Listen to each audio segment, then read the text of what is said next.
할렐루야. 하나님 12시기도 나오신 여러분들 주님의 이름으로 사랑하고 축복합니다.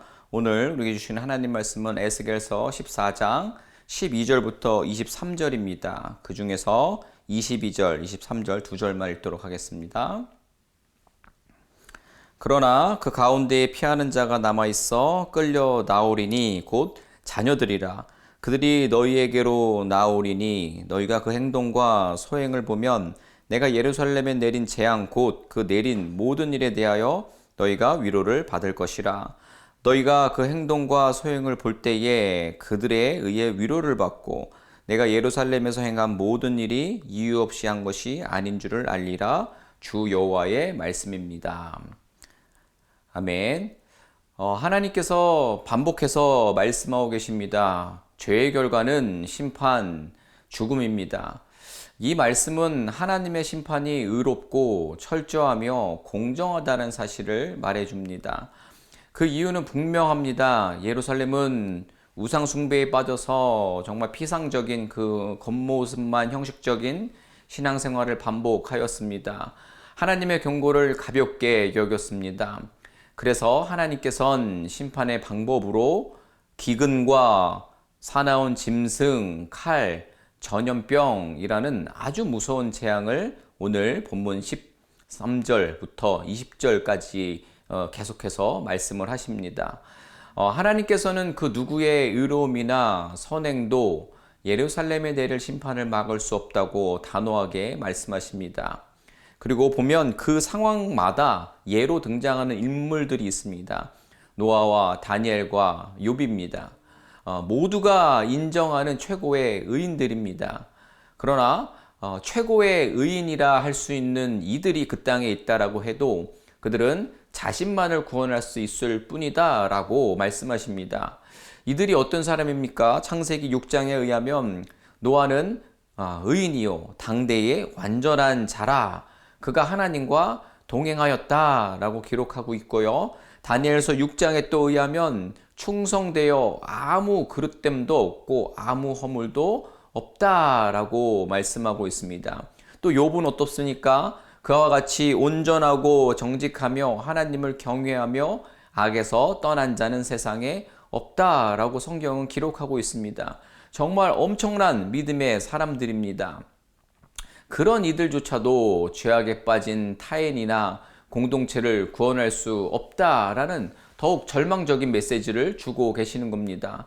물론 하나님께서는 때로 이러한 의인의 존재를 보시고 심판을 미루시기도 하십니다. 그러나 백성 전체가 너무 타락했을 때는 더 이상 그냥 내버려 두지 않으십니다. 이 하나님의 진노는 우리 인간의 감정처럼 신경질적인 미움의 성격이 아닙니다. 이 죄악에 대한 하나님의 공의로운 응답을 말하는 것입니다. 그렇다면 지금 무슨 말씀을 우리에게 하고 계시는 걸까요? 결국 심판과 구원은 철저하게 각 개인의 몫이라는 것입니다. 여러분, 이전에 학교 다니실 때에 대리 출석을 해보신 적이 있으신지 모르겠습니다. 이 대리 출석 좋지 않은 겁니다. 그리고 걸리면 끝장입니다. 우리는 이 사실 앞에 바로 서야 합니다. 우리는 때론 착각합니다. 믿음 좋은 사람이 옆에 있으면 그냥 저절로 내 믿음도 좋아질 거라고 말이죠. 모르겠습니다. 정서적인 안정감을 느낄 수 있을지는 몰라도 무의미한 것입니다. 각 사람이 하나님 앞에 스스로 깨어 나아가야 하는 것입니다. 벌써 오래전의 이야기 하나 드리겠습니다. 세가족으로 교회에 오신 지가 반년 정도 된 성도님을 만난 적이 있습니다.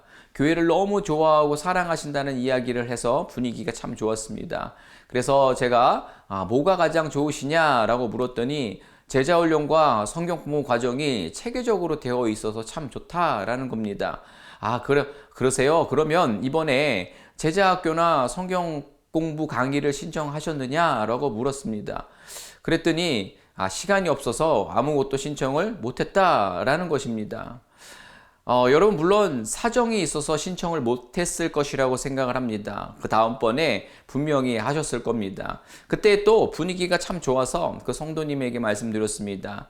나중에 시간 내실 때마다 열심으로 참여하셔서 진짜 좋음과 정말 그 은혜가 남의 이야기를 들은 것이 아니라 느낌이 아니라 진짜 내가 경험할 수 있는 그 은혜를 정말 누리실 수 있었으면 좋겠다고 잘 권면을 했던 기억이 납니다. 제가 여기서 예로 나누고 싶은 이야기는 교회가 제자학교와 성경 공부 과정이나 또 뜨겁게 예배하고 기도하는 그런 분위기, 그리고 그 분위기에 열심히 참여하는 성도들을 보면서 대리신앙을 해서는 안 된다는 사실입니다. 교회가 성령으로 뜨겁다고 해도 내가 뜨거운 건 아닐 수도 있는 것입니다. 보세요. 지금 심판의 상황입니다. 이 심판에서 살아나는 방법을 우리는 분명히 알고 있습니다. 전심으로 회개하고 하나님의 은혜를 간구해야 하는 것입니다. 내 죄의 문제를 해결하지 않은 채 묻어간다라는 생각, 내가 다른 의인의 대리신앙으로 인해서 하나님의 심판을 피할 수 있다는 생각, 모두 잘못된 생각인 것입니다. 각자가 내가 하나님과의 관계를 맺고 날마다 자신의 죄를 돌아보며 회개와 순종의 삶을 살아야 하는 것입니다. 무엇보다 우리의 의로는 완전한 구원에 이를 수 없음을 인정해야 합니다. 오직 예수 그리스도의 십자가 은혜를 믿음으로 영생을 누리는 자가 되어야 하는 줄로 믿으시기 바랍니다. 여러분, 그렇다고 구원은 개인의 문제이니 내 구원과 은혜만 바라보면 돼, 이렇게 생각하시면 오산이십니다. 우리는 자신의 구원은 물론 공동체 전체의 구원을 위해서 온 마음을 쏟아야 합니다. 먼저 내가 할 수 없음을 고백해야 합니다. 그러면서 정말 그 과정 속에서 이거는 내가 할 수 있는 게 아니구나, 난 아무것도 아니구나, 하나님께서 하셔야만 되는 것이구나 라는 깨달음을 얻고 그분께 맡겨야 되며, 또 그 안에서 내가 해야 하는 일, 회개하는 자리로 나아갈 수 있게 되는 것입니다. 그리고 거기에 머무르는 것이 아니라 하나님의 은혜를 구하는 과정에서 주시는 그 긍휼한 마음을 가지고 마땅히 공동체와 사회 전체의 불의와 죄악에 대해 관심을 가지고 기도해야 하는 것입니다. 그들을 긍휼의 자리, 회개의 자리로 초청해야 한다라는 것입니다. 우리는 신앙 공동체 안에서 서로를 위해 기도해야 합니다. 각자의 신앙이 더욱 견고해질 수 있도록 전심을 다해야 하는 것입니다. 바로 여기서도 우리의 개인주의와 이기주의를 내려놓아야 하는 것입니다. 속상하게도 세상 이야기만 하는 사람들이 있습니다. 예배에 최선을 다하지 않는 사람들이 있습니다. 기도와 말씀의 자리로 나오지 않는 사람들이 있습니다. 우리가 지금 비전센터를 위해서 한 마음으로 기도하는데 기도하지 않는 사람들이 있습니다. 그런 모습을 보면 참 답이 없어 보입니다. 맞습니다. 이 완악한 마음을 변화시킬 수 있는 것은 주님의 역사밖에 없습니다. 그러나 여러분, 우리 주님이 우리도 그들도 포기하지 않으셨습니다. 그러니 우리도 포기할 수 없는 것입니다. 그런 이들을 미워해서 편을 갈라서는 안 되겠습니다. 우리가 할 수 있는 모습에서 최선을 다해 도와야 하는 것입니다. 은혜의 자리로 나올 수 있도록 기도해야 하는 것입니다. 그것이 주님이 우리에게 원하시는 삶인 것입니다. 아멘. 여러분, 우리가 복음서 말씀을 보면 복음을 전하다가 받아들이지 않으면 발에 먼지를 털고 일어나라 라고 하신 말씀이 있습니다.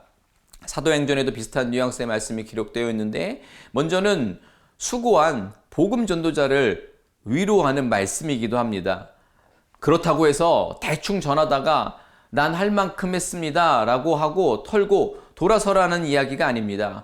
간절히 최선을 다해라 라는 겁니다. 복음을 전하는 것은 우리의 책임이지만 그러나 그 변화는 성령님의 역사가 일어나야 한다라는 사실을 말해주는 것입니다. 우리는 계속해서 우리의 임무에 최선을 다해야 하는 것입니다. 이 임무를 다하지 않으면 심판을 피할 수 없을 것입니다.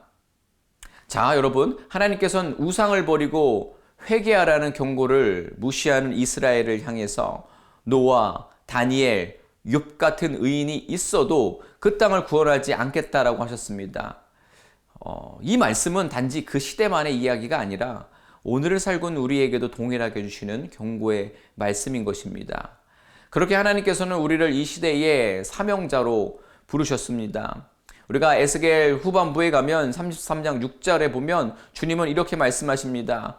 파수꾼이 나팔을 불지 아니하면 그 피를 내가 파수꾼의 손에서 찾으리라 라고 말씀하셔요. 우리가 맡은 사명을 다하지 않으면 우리가 전하지 않은 영혼의 핏값을 하나님께서 우리에게 물으신다라는 뜻입니다. 우리를 심판하시겠다라는 겁니다. 교회와 가정, 직장과 이웃 가운데 우리가 복음을 전해야 할 사람, 죄에서 돌이켜야 할 사람이 있습니다. 그들에게 침묵하는 것은 단순한 게으름이 아니라 하나님 앞에서의 직무, 유기인 것입니다.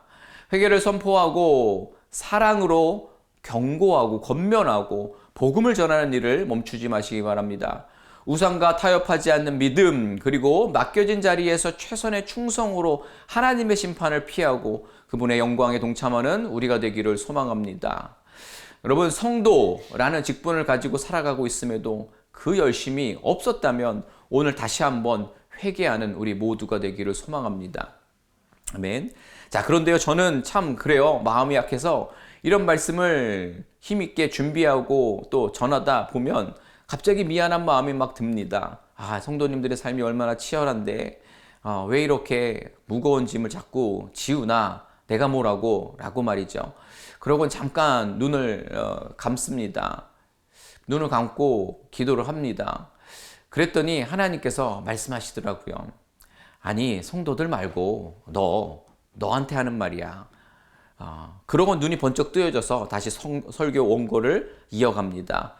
동일한 마음이길 소원합니다. 여러분, 그렇습니다. 우리들의 삶 치열합니다. 먹고 사는 거 치열합니다.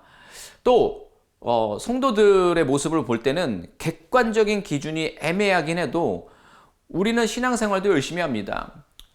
그런데 말씀대로 사는 게 참 어렵습니다. 하지 말라라는 것도 많고 하라라는 것도 많습니다. 또 어떤 열심을 내려면 시간도 내야 하고 또 물질도 내야 하는 상황들이 많이 발생합니다. 그 일도 결코 쉬운 일이 아닙니다.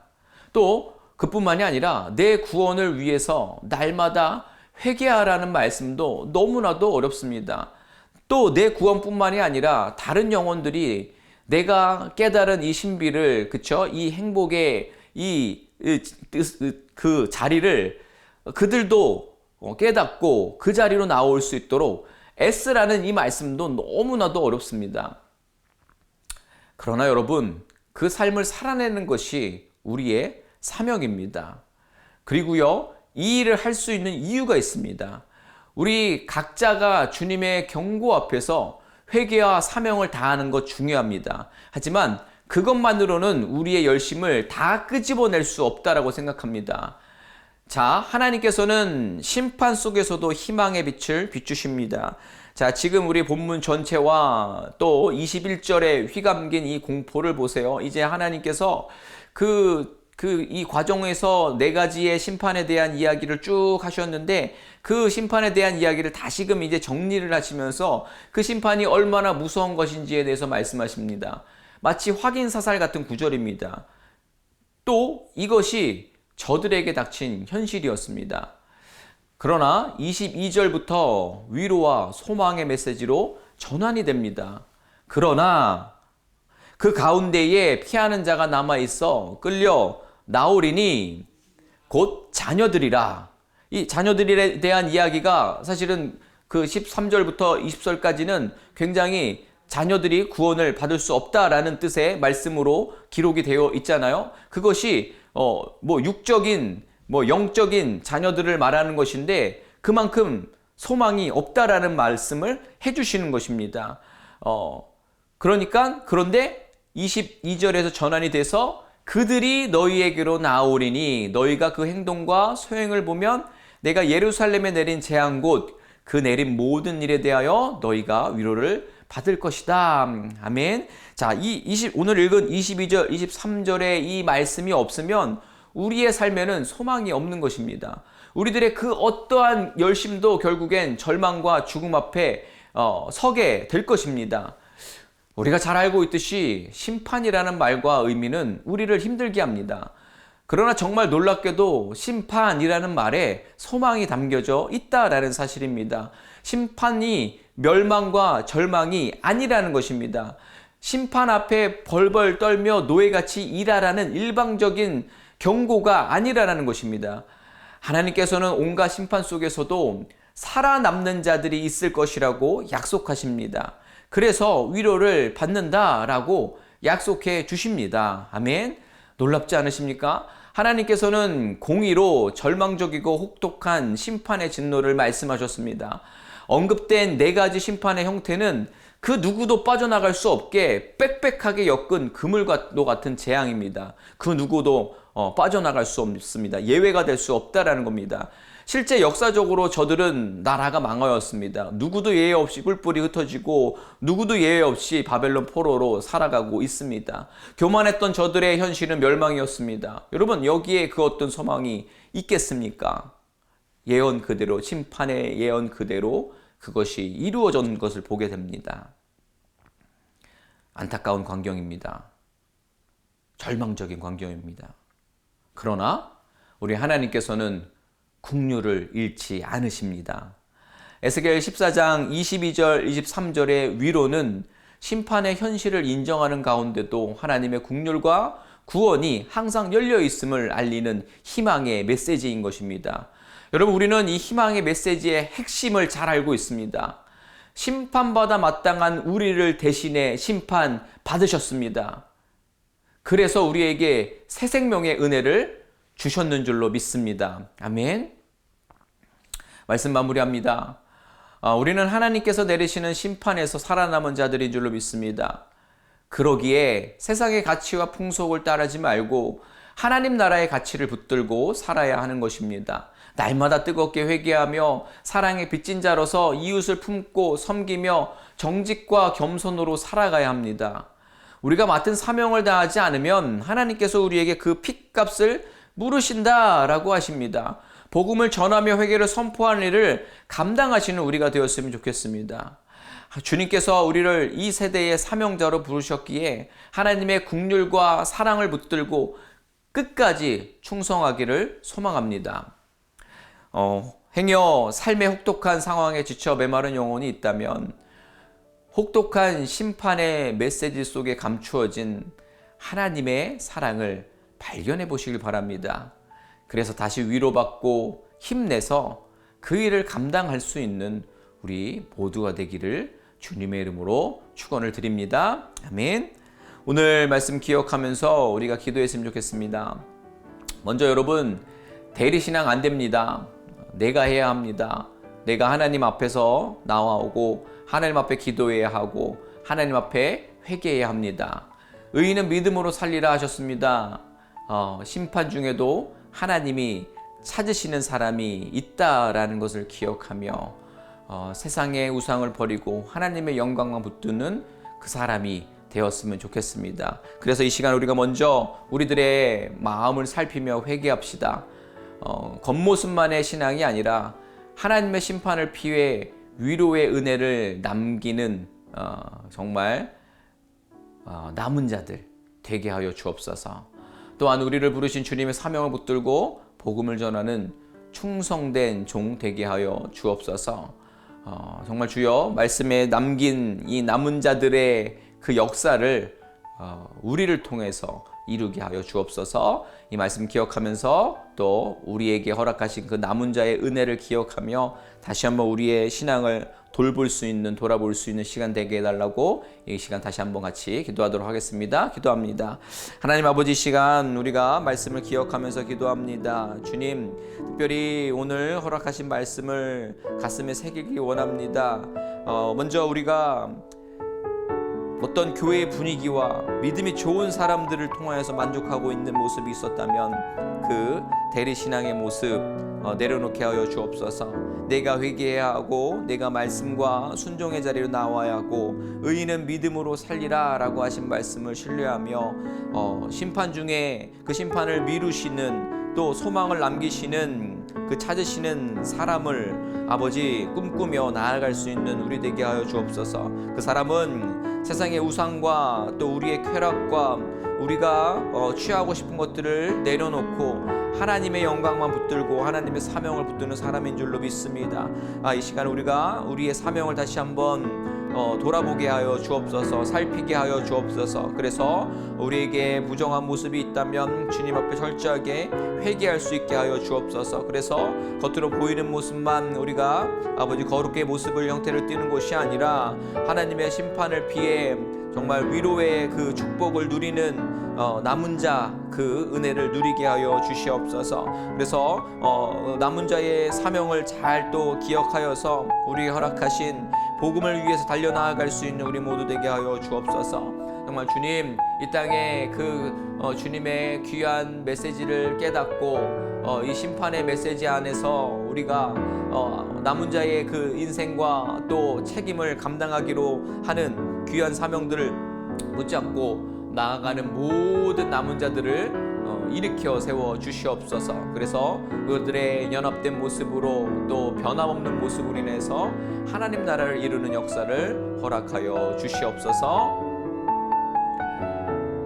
우리가 한 번 더 기도하기 원합니다. 한 번 더 기도할 때에 우리가 비전센터를 위해서 기도하기 원합니다.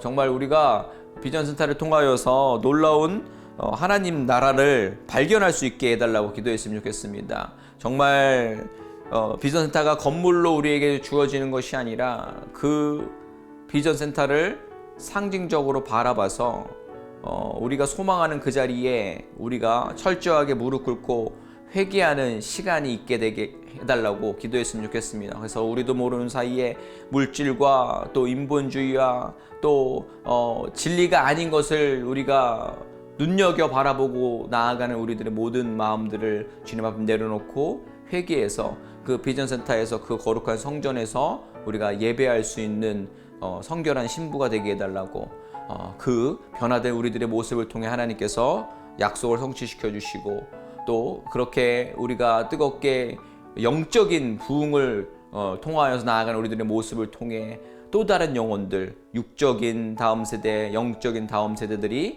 주님을 만나고 주님 나라 확장을 위해서 우리 1세대들처럼 기도하고 회개하고 헌신을 다짐하는 비전의 장소 되게 해달라고 우리가 이 일을 위해서 정말 한 마음으로 연합해서 이 사명을 감당할 수 있는 우리 새누리 되게 해달라고 우리 다 같이 기도하도록 하겠습니다. 기도합니다.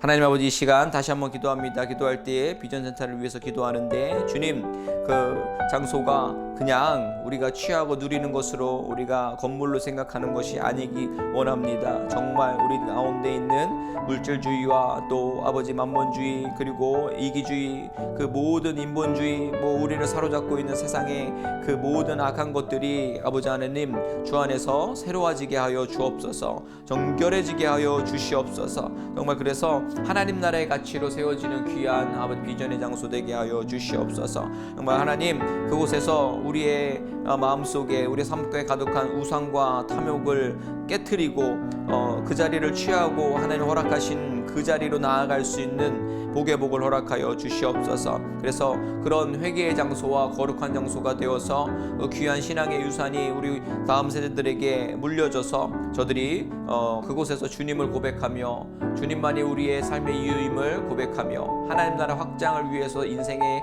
여러 가지 부분들을 결정하며 설계할 수 있는 귀한 장소 되게 하여 주시옵소서. 정말 주님 만나는 장소 되게 하여 주옵소서. 그렇게 건물이 아닌 비전의 장소로 주님 우리가 바라보고 연합되고 한 마음으로 기도하며 헌신하는 귀한 시간 되게 하여 주시옵소서. 우리를 그렇게 사용하여 주실 줄 믿습니다. 주님 감사합니다.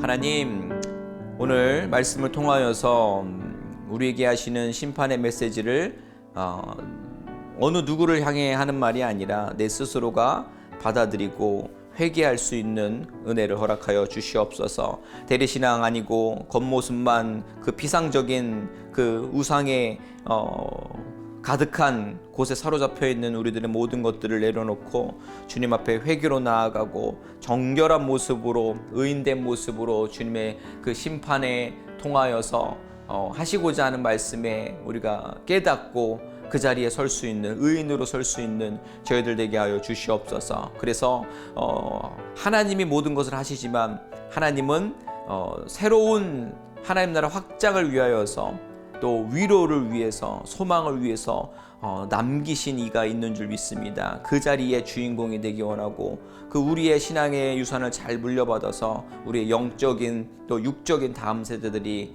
계속해서 이 하나님의 경고의 메시지와 소망의 메시지를 잘 붙들고 나아갈 수 있는 놀라운 복의 복을 우리 가운데 허락하여 주시옵소서. 더불어서 그 모든 우상과 또 죄악들을 우리가 제거해 버린다면 분명히 하나님께서 우리에게 하라고 하신 우리에게 사명이 떠오를 줄로 믿습니다. 깨달아질 줄로 믿습니다. 다시 한번 사명 붙잡고 우리의 삶 구석구석에서 복음을 전파하며 하나님 주신 그 사명을 감당해낼 수 있는 우리 귀한 성도님들 되게 하여 주시옵소서. 우리 비전센터 위해서 기도합니다. 주님, 그 자리가 영적인 장소 되게 하여 주옵소서. 우리 모두가 회개하고 우리 모두가 주님을 예배하며 우리 모두가 성령 충만한 자리를 소망하며 아버지 그곳을 꿈꿀 수 있는, 그렇게 비전을 바라볼 수 있는, 우리가 새로워짐을 통해 또 다른 세대와 또 다른 죽어가는 영혼들이 주님을 만나고 주님께로 나오며 하나님 나라를 위해서 결단하며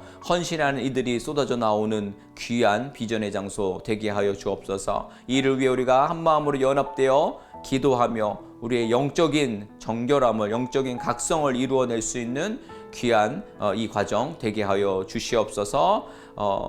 또 오늘 말씀을 붙잡고 나아가려고 하는 우리 성도님들 어디에 있든지 주님 위로해 주시고 또 소망 주셔서 또 오늘 남은 하루의 삶을 주님과 귀하게 동행할 수 있도록 은혜 베풀어 주시옵소서. 감사하며 예수님의 이름으로 기도드립니다. 아멘. 감사합니다. 또 심판의 메시지에 우리가 두렵고 떨리는 순간이 있지만 그 가운데 놀랍게 소망을 남겨주시고 또 우리를 남은 자로 부르셨다라는 그 메시지를 발견해서 우리의 자존감도 올리고 오늘 하루의 삶이 또 힘이 있을 수 있는, 그렇게 정말 주님과 함께 동행하며 승리할 수 있는 여러분 되시길 바랍니다. 어떠한 상황 가운데서도 승주찬